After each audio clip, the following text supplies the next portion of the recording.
حرام ہے، دکانیں کھول کر مت بیٹھے رہو، جمعہ کی اذان ہو گئی، وذروا البیع، اللہ نے فرمایا چھوڑ دو خرید و فروخت وغیرہ ساری چیزیں چھوڑ دو، جمعہ کی اذان ہو چکی ہے، تمہیں بلایا گیا ہے، دوڑنا ضروری ہے۔ دوڑنے کا مطلب اللہ کے ذکر کی طرف آ جاؤ۔ یہاں تو جمعہ کے لیے لوگ خطبے کے بعد انتظار کرتے رہتے، امام صاحب نماز کے لیے کھڑے ہو جائیں گے تو گھر سے نکلیں گے۔ خطبہ بھی تمہارے لیے جمعہ کے واجبات میں سے ہے، اس میں ضروری ہے۔ بہرحال اللہ کریم نے اس میں سورہ جمعہ میں جمعہ کی نماز کے لیے فوراً اپنے ہاں سے نکلنے کا حکم فرمایا، صحابہ کا حال بھی یہی تھا۔ اور اس کے بعد اللہ فرماتا ہے جب نماز مکمل ہو جائے تو پھیل جاؤ زمین پر اور اللہ کا رزق تلاش کرو، بے شک اللہ تبارک و تعالیٰ بہترین رزق دینے والا ہے۔ منافقوں کے لیے بھی ایک پوری سورہ آئی ہے، سورۃ المنافقون، اور اللہ نے فرمایا اے محبوب جب آپ کے پاس منافق آئیں اور یوں کہیں گے نشہد انک رسول اللہ، وہ کہیں گے ہم گواہی دیتے ہیں آپ اللہ کے رسول ہیں، واللہ یشہد ان المنافقین لکاذبون، محبوب اللہ گواہی دیتا ہے کہ یہ منافق جھوٹ بولتے ہیں، وہ آپ کے سامنے آ کر کہتے ہیں کہ آپ اللہ کے رسول ہیں، لیکن اللہ گواہی دیتا ہے کہ یہ جھوٹ بولتے ہیں۔ آپ کو میں ایک بات بتاؤں، ایک جہاد میں حضور صلی اللہ تعالیٰ علیہ وسلم کے صحابہ سب گئے تھے، اس میں منافقین بھی اس وقت شامل ہو جاتے تھے۔ عبداللہ بن ابی جو منافقوں کا سردار ہے، جو جنگ احد میں 300 لوگوں کو لے کر الگ ہو گیا تھا، ایک غزوے سے واپس آ رہے تھے تو ایک کنویں پر صحابہ میں آپس میں تکرار ہو گئی، یعنی مہاجر صحابی تھے ایک اور ایک مدینے کے تھے، تو مدینے والے اور مکہ والے ان دونوں میں پانی کو نکالنے میں کوئی تکرار ہو گئی، تو وہ جو عبداللہ بن ابی تھا اس نے دیکھا اور کہا ان کی بہت ہو گئی ہے، مدینے میں آ کر کے اب یہ مدینے والوں پر قبضہ کر لیے اور اب تو اتنی ہمت ہو گئی کہ مدینے والوں کے ساتھ لڑائیاں بھی کرنے لگ گئے۔ تو عبداللہ بن ابی نے بھڑکایا، انصار کو جا کر کے بھڑکا رہا تھا کہ یہ مکہ سے ہجرت کر کے آئے اور دیکھو اب تمہارے لوگوں کو مارنے لگ گئے ہیں، یہ جھگڑنے لگ گئے ہیں۔ عزیزان گرام وقار، ہر آنے والا دن تمہارے لیے بہتر ہے، لیکن شرط ہے، ایک ہی شرط ہے، کیونکہ رب تعالیٰ نے فرمایا وَلَا تَهِنُوا وَلَا تَحْزَنُوا وَأَنْتُمُ الْأَعْلَوْنَ، گھبراؤ مت، بے قرار مت ہو، تم سب سے زیادہ کامیاب رہو گے ان کنتم مؤمنین، شرط یہ ہے کہ تم میرے نبی کی غلامی میں آ جاؤ، ایمان والے ہو جاؤ، تب پھر تمہارے لیے ہر آنے والی گھڑی بہتر ہے، ہر آنے والی گھڑی پچھلی گھڑی سے بہتر ہے۔ شرط یہ ہے کہ ایمان کی زندگی آ جائے تمہارے، اور ایمان نہ ہو، ایمان کسے کہتے ہیں سب کو پتا ہے، حدیث رسول ہے، میرے آقا صلی اللہ علیہ وسلم نے فرمایا لا یؤمن احدکم حتی اکون احب الیہ من والدہ وولدہ والناس اجمعین، تم میں سے اس وقت تک کوئی مومن نہیں ہو سکتا کامل جب تک کہ وہ اپنے ماں باپ اولاد اور ساری دنیا سے زیادہ مجھ سے محبت نہ کرے۔ دوسری حدیث ہے لا یؤمن احدکم حتی یکون ہواہ تبعا لما جئت بہ، حضور پاک صلی اللہ علیہ وسلم فرماتے ہیں تم میں سے اس وقت تک کوئی کامل مومن نہیں ہو سکتا جب تک کہ وہ اپنی خواہشات کو میری مرضی کے مطابق نہ بنائے۔ حضور کی مرضی کے مطابق جب تک تم اپنی خواہشات نہیں بناؤ گے مومن نہیں ہو سکتے، اور مومن کامل نہیں ہوگے تو پھر مدد بھی نہیں ہے۔ میں اس مومن کی بات کر رہا ہوں جس کو قرآن کہتا ہے کبھی قد افلح المؤمنون، ایمان والے کامیاب ہو چکے۔ کون سے ایمان والے؟ ایمان کی شرط اول ہے حضور کے لیے بے انتہا محبت کرنا، شرط اول ہے۔ اب آئیے ہم آج کی اس رات میں تذکرہ ان لوگوں کا کریں جن کا ذکر ہمارے ایمان کی جلا کا سبب ہے، وہ دیوان گانے عشق رسول جنہوں نے اپنی زندگیاں حضور کے قدموں میں نچھاور کر دی۔ میں نے آج یہ سوچا کہ ان کی بارگاہوں میں خراج عقیدت پیش کرتے ہوئے جوانوں کے لیے مثال رکھو۔ آج کے نوجوان آئیڈیل کس کو سمجھیں گے؟ میرے عزیزو، دنیا آج بڑی بڑی اسکرینیں لگا کر مجرا کرنے والے ظالموں کے ناچ کو دیکھ رہی ہوگی، سٹنٹ کرنے والے ان کے سامنے ہیرو بن جاتے ہیں۔ میں آج آپ کو ان جیالوں کی بات رکھنا چاہتا ہوں جو حقیقت میں ہیرو ہیں، جو پوری دنیا کے لیے ہیرو ہیں۔ اس بطل جلیل کا ایک نام کافی ہے، خالد بن ولید۔ اس کی مثال دنیا لانے سے قاصر ہے۔ میرے عزیزوں، میری پوری گفتگو کا خلاصہ صرف اتنی بات پر ہوگا جو بریلی کے امام نے پکار کر کہا تھا، پھر کے گلی گلی تباہ، ٹھوکریں سب کی کھائی کیوں، دل کو جو عقل دے خدا تیری گلی سے جائے کیوں۔ آج جو گلی گلی گھوم رہے ہیں ان تک بھی پیغام پہنچاؤ، پھر کے گلی گلی تباہ، ٹھوکریں سب کی کھائے کیوں، آ جاؤ اس دربار میں۔ اس دربار کا جو سگ بھی ہو جاتا ہے، کتا بھی ہوتا ہے، وہ اپنے وقت کا مجدد بن کر کے یہ نعرہ لگاتا ہے، یہ نعرہ لگاتا ہے، اس گلی کا گدھا ہوں میں جس میں مانگتے تاجدار پھرتے ہیں، اس گلی کا گدھا ہوں میں جس میں مانگتے تاجدار پھرتے ہیں۔ خسروی اچھی لگی نہ سروری اچھی لگی، ہم فقیروں کو مدینے کی گلی اچھی لگی۔ حضور تاج الشریعہ بدر الطریقہ فرماتے ہیں، بلہوس سن سیم و زر کی بندگی اچھی نہیں، ان کے در کی بھیک اچھی سروری اچھی نہیں۔ جو پیا کو بھائے اختر وہ سہانا راگ ہے، یہ تاج الشریعہ فرماتے ہیں، جو پیا کو بھائے اختر وہ سہانا راگ ہے۔ کیا مطلب ہے؟ جو مصطفیٰ کو پسند آئے وہی اصل راگ ہے، وہی بات اچھی ہے۔ جو پیا کو بھائے اختر وہ سہانا راگ ہے، جس سے ناخوش ہو پیا وہ راگنی اچھی نہیں، جس سے ناخوش ہو پیا وہ راگنی اچھی نہیں۔ پیا حضور کے بارگاہ میں استعارتن کہا گیا ہے، حضور کو جو چیز ناپسند ہے وہ ہمارے لیے اچھی ہے ہی نہیں۔ یہی تو بریلی کا مزاج ہے، کہتے ہیں نا تاج الشریعہ رحمت اللہ تعالی علیہ کہ نبی سے ہو جو بیگانہ اسے دل سے جدا کر، پدر مادر برادر جان و مال ان پر فدا کر۔ یہ سارے اشعار کا لب لباب خلاصہ کیا ہے؟ اس کا خلاصہ یہی ہے جو صحابہ کا نعرہ تھا، ہونا یہ پھول تو بلبل کا ترنم بھی نہ ہو، چمن دہر میں کلیوں کا تبسم بھی نہ ہو، ہونا یہ ساقی تو میں بھی نہ ہو، خم بھی نہ ہو، بزم توحید دنیا میں نہ ہو، تم بھی نہ ہو۔ خیمہ افلاک کا استادہ اسی نام سے ہے، نبض ہستی تپش آمادہ اسی نام سے ہے، دشت میں دامن کوثر میں میدان میں ہے، بحر میں موج کی آغوش میں طوفان میں ہے، چین کے شہر مراکش کے بیابان میں ہے، وہی نام پوشیدہ ہر مسلمان کے ایمان میں ہے۔ اور وہ جو نہ ہو تو اور وہ جو نہ تھے تو۔ یہ سارے اشعار کے بعد اب آؤ میں گفتگو کو آگے بڑھاتا ہوں، اسی بات پر توجہ رکھنا، پھر کے گلی گلی تباہ، ٹھوکریں سب کی۔ اگر کسی کو ٹھوکر لگی ہے تو وہ دل پر ہاتھ رکھ کر آ جائے۔ آج میں ان جیالوں کی طرف چلتا ہوں۔ یمن کا ایک قبیلہ بنو اسد ایک قبیلہ ہے جس میں رہنے والے ایک شخص ہے حارثہ، اور ان کی بیوی، چھوٹا سا ایک کنبہ، چھوٹا سا ایک خاندان، 3 بچے تھے۔ حارثہ اور ان کی بیوی اور 3 بچے، یہ یمن کا رہنے والا ایک قبیلہ ہے۔ عورت اپنے تینوں بچوں کو لے کر میکے جا رہی تھی، اور بڑا بیٹا جو اس وقت عمر کا 8 سال کا تھا، زید نام تھا۔ قافلے پر اچانک ڈاکوؤں کا حملہ ہوا اور مال لوٹ لیا گیا، اور ساتھ ہی ڈاکوؤں نے یہ زید نامی چھوٹے سے بچے کو، 8 سال کے بچے کو بھی گرفتار کر دیا۔ ایک ماں کا کلیجہ دہل گیا کہ میرے 8 سالہ بچے کو مجھ سے چھینا گیا، باقی 2 بچے تو ساتھ تھے۔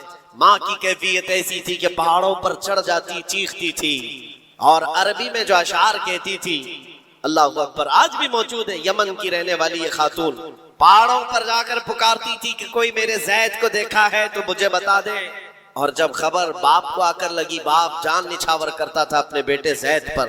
باپ کی ایسی کیفیت کہ کھانا چھوڑ دیا، اور مزاج میں تبدیلی ایسی آ گئی کہ لوگوں سے ملنا تک چھوڑ دیا اپنے بیٹے کی جدائی کے غم۔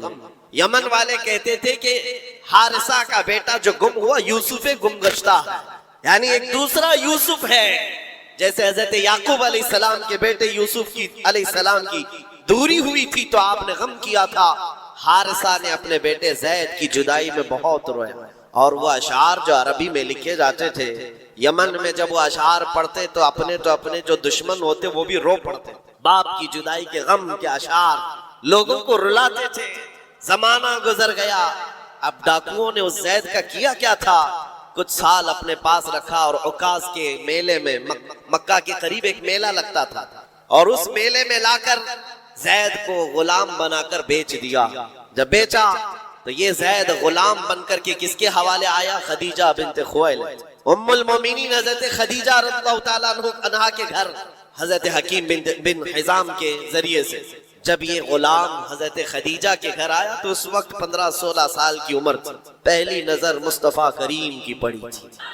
رسول رحمت صلی اللہ تعالیٰ علیہ وسلم نے حضرت خدیجہ کے گھر اس نوجوان کو دیکھا، ادب میں کامل تھا، گفتگو کے سلیقے اچھے تھے، لوگوں سے ملاقات کے طور طریقے بتاتے، بڑا خاندانی آدمی۔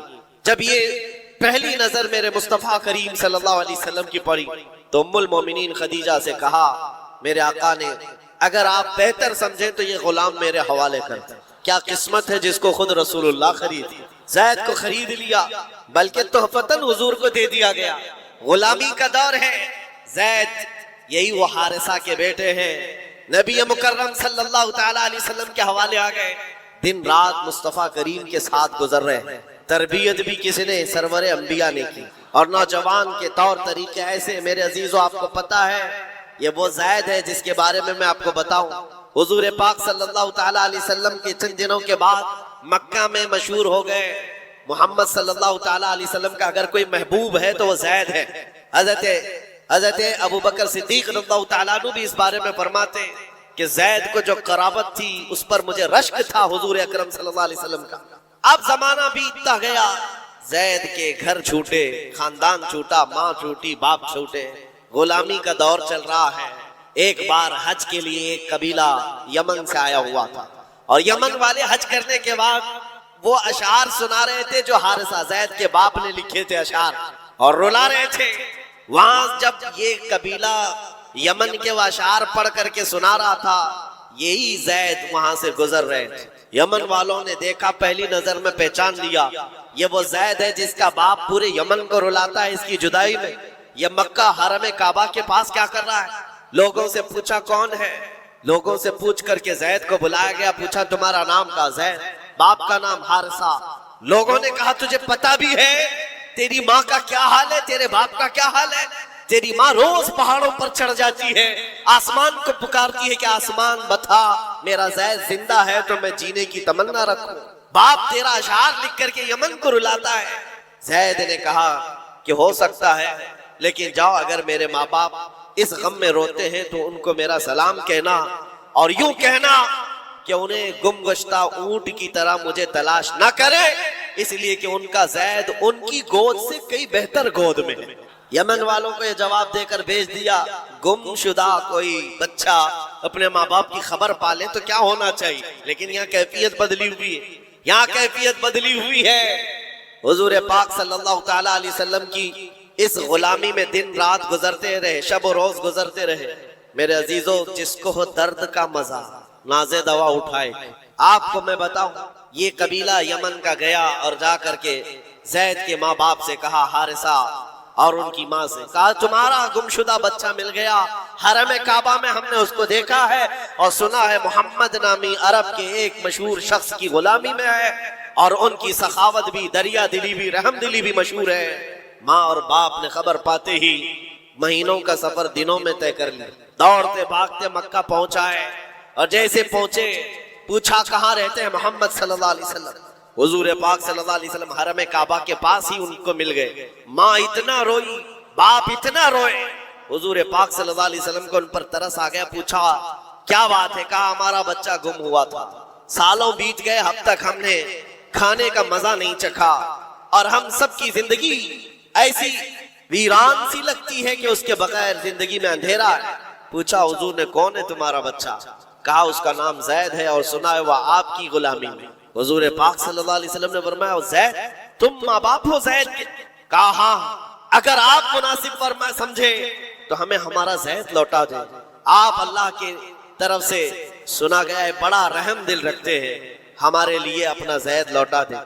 حضور پاک صلی اللہ علیہ وسلم نے کہا میں کسی کے باپ اور کسی کی ماں سے اس کے بچے کو الگ نہیں کرنا چاہتا، لیکن پھر بھی یہ فیصلہ میں زید کے اوپر چھوڑتا ہوں، وہ چاہے تو مجھ سے آزادی لے لے، بغیر کسی رقم کے، بغیر کسی فدیے کے غلامی سے آزاد کرتا ہوں اور تم اسے لے جاؤ، اور اگر نہیں تو پھر اس کی مرضی جو ہو اس پر عمل کیا جائے۔